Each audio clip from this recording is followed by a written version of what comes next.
Assalamu alaikum. Assalamu alaikum. We have a question on today's session. Yes. How to balance patience in the face of oppression?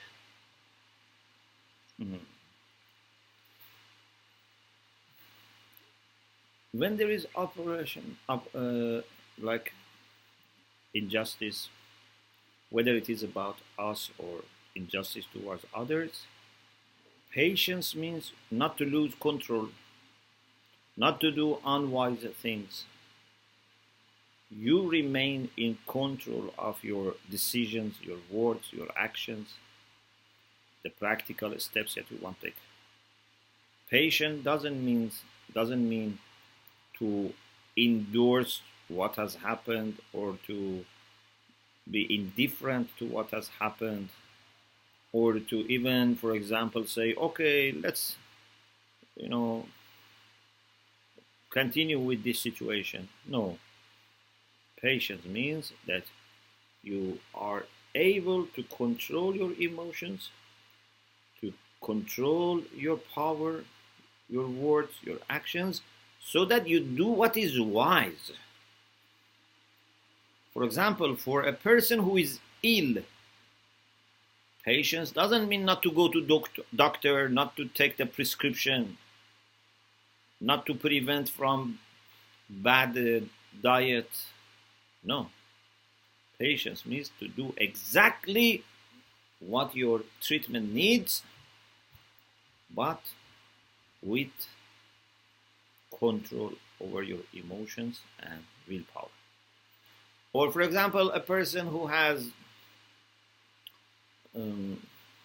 say, to study. Someone has to study. Okay, has to go to school, has to do homework, has to take exam papers, has to stop many activities that conflict with his studies. This is patience.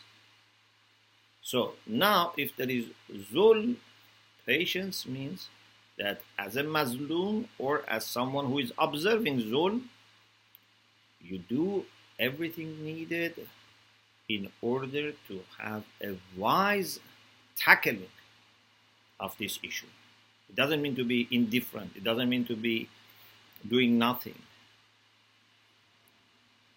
You have to measure and evaluate what is the best policy.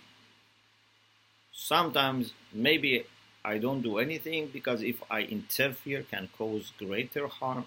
Sometimes I get involved. Sometimes maybe reach the point that I have to be offering even money. Maybe I have to offer my life. Different possibilities. There is no one solution.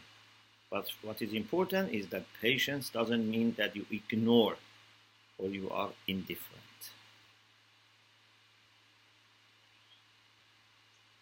Thank you, Sheikh. You I are have welcome. another question, and it is the following. Please expand on being independent as an individual versus a group. This is to avoid being dependent between quotation marks and that could potentially damage relations with other members of the community. For example, how to be independent in a way that helps everyone. Yeah. Independent doesn't mean not to interact, not to be united. For example, we can have a group of independent countries who form a union because they think being united they can better serve their own interest and interests of everyone. Or we can have independent organizations but who agree also to work under one umbrella organization. Or we have, in our body, independent organs in the sense that my kidney is independent from my liver. My liver is independent from my eyes. My eye is independent from ear. But it doesn't mean that they don't export and import. They don't interact. Of course, they export and import and they interact. but each of them is distinct, has different identity, different function, different needs, different roles, different tasks, but in interaction. So we as individuals should be independent in the sense that you are going to be responsible. On the day of judgment, Allah will question you, not question someone else about what you have done. But you know that for your own good, and for the good of community, and for the general good of humanity, you should not be a person who is egoistically individualistic. You want to be a strong person at the service of the community. We need a strong people. We need independent people. But independent in the sense that they are strong and dependable. Not independent in the sense that they exclude others. We love to have strong individuals that even if they are alone, they can function. Then these strong individuals, like bricks, come together to make a palace, to make a castle, to make a construction. But each has to be well formed so that they are firm, they are strong, and you can depend on them, rely on them, but they never rely on themselves. They know that they have to be at the service of the general good. Thanks again, Sheikh. You're welcome. There's a third question. Is it sometimes better to keep a safe distance in order to maintain unity? Mm-hmm.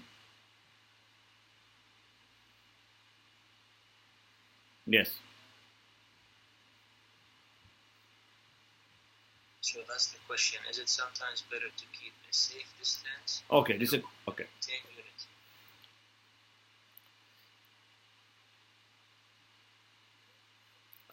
It depends on what we mean by safe distance. Yes, I appreciate that, because as I said, we need individuals who are strong and independent in a sense that they can meet their own needs. They can be very strong and firm. When it comes to people that you are not very sure about them, yes, it's good to keep some distance. Or if you feel that you are becoming too much dependent on each other, it's good to keep some distance. But when each person is very strong and very firm, and at the same time trust is established, you don't need to keep distance from each other. This distance is no longer needed. It's like when you want to, make a building, you bring these bricks close to each other. But when you are making the bricks, you have to keep distance between them to,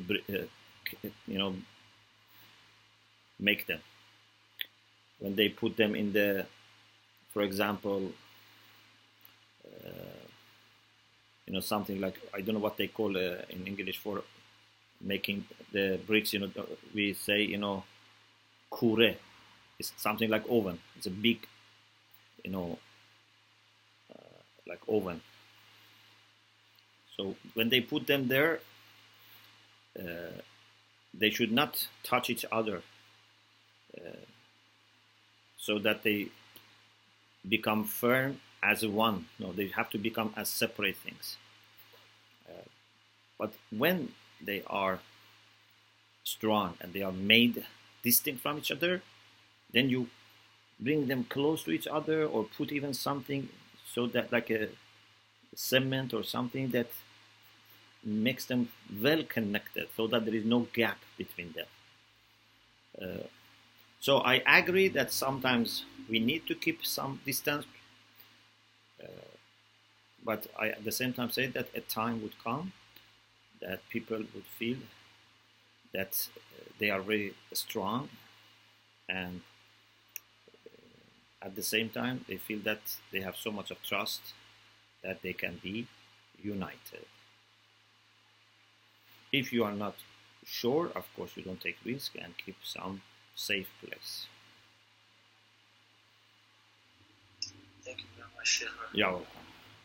I'm reflecting about how you are talking about 40 hadith today, 2019, with this group on this Sunday, and how, given our context, we interact with the text in a particular way. I'm sure other people would interact with the text, and also, some of them might overlap, but it's also unique. It's very beautiful how the same text can shed light on different contexts, and we're able to see the wisdom, how it can be applied in our context. I really want to thank you for that. Alhamdulillah. So, this is the last